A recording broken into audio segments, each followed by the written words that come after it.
It's Ashley Bolden, Keller Williams Real Estate in Everett. Your North Everett monthly market update is coming at you. Stay tuned.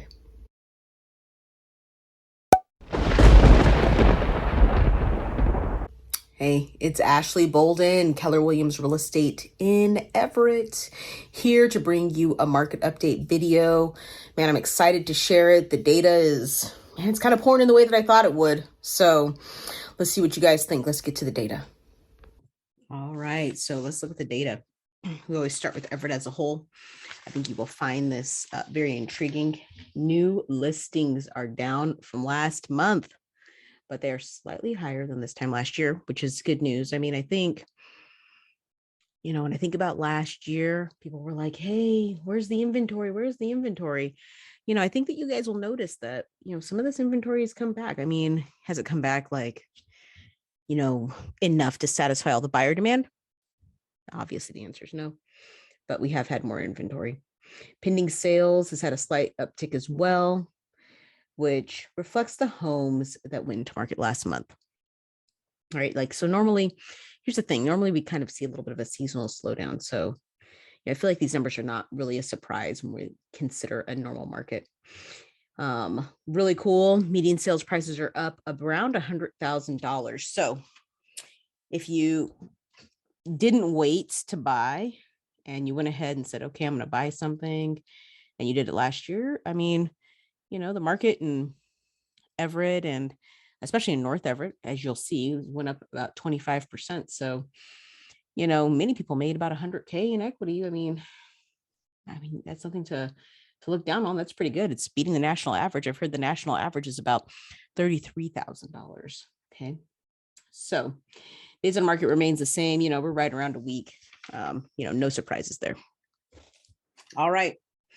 Now we're looking at North Everett specifically, and we're looking at the number of homes that sell per year. So we have finally surpassed the number of homes sold in 2020. By my next update, we will know how much extra inventory we added here in 2021. And here's the deal, like all that inventory went, most things sold. I've been noticing, this is sort of anecdotally, I haven't run the stats on it, but I have been noticing that there have been some price reductions, some things that have been expiring, but, I think as we kind of hit a market peak, that's sort of maybe what we would expect, right? Sellers are kind of trying to push the market, see how much money they can get for their house. But, if you're thinking about selling in this market, here's the deal. Prices are still likely to continue to climb, and record home values are likely going to continue into next year. All right, slide 3. We're looking at November 2020 to November 2021 in North Everett, just kind of comparing, seeing what happened last year. And you can see that this year, look at that. Number of new listings is up. The number of pending properties is up. The number of sold properties is up. And so this is what I'm saying to you, we had a little extra inventory, and, you can sort of see that all of those sort of standard indications, new listings, pending and sold, are all increased. And then you can see here, this is maybe what people are most concerned about, is this number of homes for sale. Obviously, all of the supply that's coming on the market is getting taken up by buyers, which is great. I mean, that's what you want, right? Especially, here's the thing, especially if you're thinking about, hey, I want to list my house, what can I expect the competition to be like? You can see that if you had thought, okay, I'm going to list in November, you probably would have done fairly well, right? Because it appears to me that there's just less competition. Days on market for sale stayed flat. And then the number of homes for sale, very low. The month supply, you can see the velocity on that. It's still a very strong seller's market. A lot of buyer demand, low inventory. All right, median sales prices, what I was telling you, I was alluding to this, are up 25.9%. I was literally doing some market analyses for some of my clients, just to give them an idea of how much equity they've gained since they purchased their home. And if you bought a home just 3 short years ago, you've probably accumulated some sizable equity. And the question is this. Is it time to right size, either up or down? You've owned your home for 20 years. Is it time to make a move? Cash out that equity, whether or not you're going down or up. Or maybe it's time to pick up an investment property, right? Because here's the deal. Once you have equity in your home, that money is not really working for you, right? So how do you get the edge here and take advantage of these beautiful equity gains we've had over the past couple of years? If you have any questions or want to figure that out, reach out. All right. Median sales price this month is $535,000. For the 9th month in a row, we're over $450,000. And, of course, we're in an uncertain market, barring catastrophe. I think that, prices are predicted to continue increasing.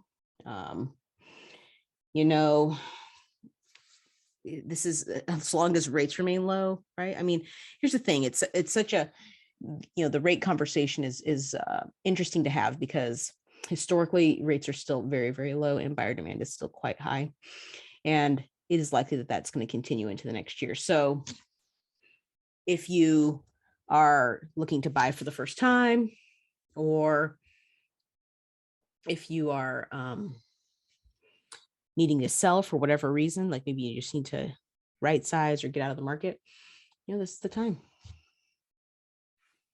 All right, so now let's take a look at buyer competition. This is the graph I like to use. It's awesome. It kind of shows two things. It not only shows buyer competition, but it's also going to show you, where sellers are pricing their houses. And you can see here that in November, sellers on average received about 2.4% over the asking price, which is the lowest that we've seen in all of 2021. And really what this sort of just really indicates to me, this is nothing to be alarmed about, is that we're sort of entering our more normal buying and selling cycle. I mean, you can see if we go back and look at 2019, you can see that like October, November, December, we had a dip. You didn't really see a nice increase until like January, February. And that's pretty typical of our market. We'll see how it plays out this month. We'll see what happens for December, and we'll see how it goes. Last slide.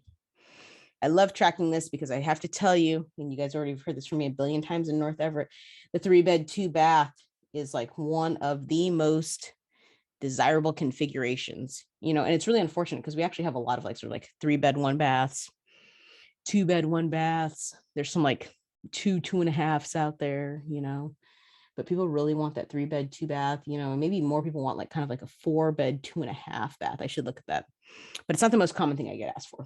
So we had 5 new listings available. The median price hit the highest level it has been all year, which is $621,500. $600,000. So it's a very popular option. It's obviously very rare in North Everett, which means it's an expensive option. And I think this is something to consider. This is something to consider for a lot of people.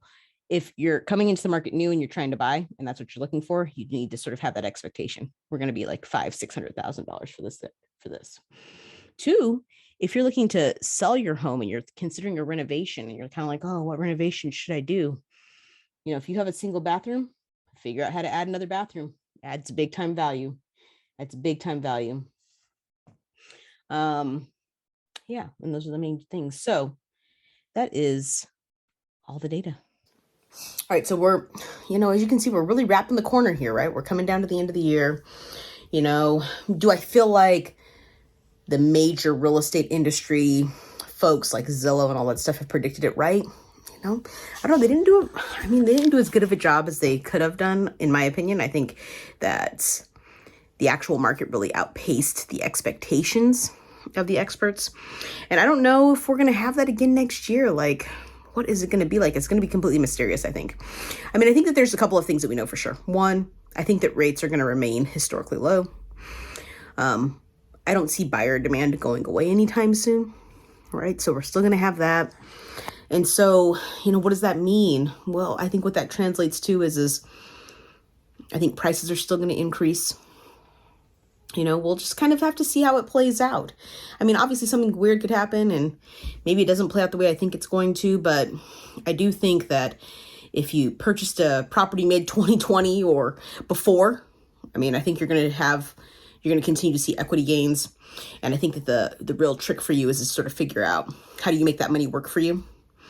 And I mean, do you buy an investment? Do you finally go ahead and move up, right? Like if you wanted to buy something different, or if you want to relocate, like how do you say, okay, let me take advantage of these equity gains and make it really work for me? So if you have not yet liked my channel and subscribed, please do so. Like the video, subscribe to my channel. I've got great stuff on here. Please leave a comment down below. See you again soon, YouTube.